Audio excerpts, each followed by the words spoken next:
मी आज सायशासाठी सुकी भेल बनवणार आहे.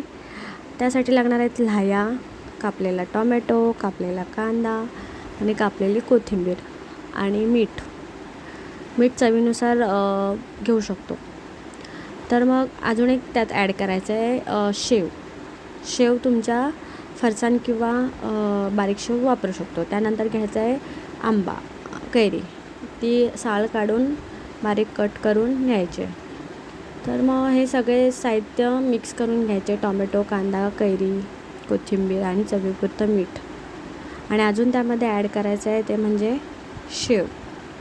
तर मी लहान मुलांसाठी घेते, तर मग मी बारीक शेव घेतले, कारण ती फरसाण आहे तो व्यवस्थित त्यांना चावता येत नाही, म्हणून कडक थोडा असतो ना, त्यामुळे म्हणून मी बारीक 0 नंबरची शेव घेतली.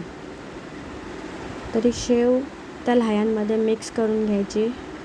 तुम्हाला लिंबू पिळायचं तर पिळू शकता, तसं आंबट आपण कैरी टाकलेलीच आहे. आणि मिरची टाकायची असेल मोठ्या माणसांसाठी तर मिरची टाकू शकता, ठेचा वगैरे.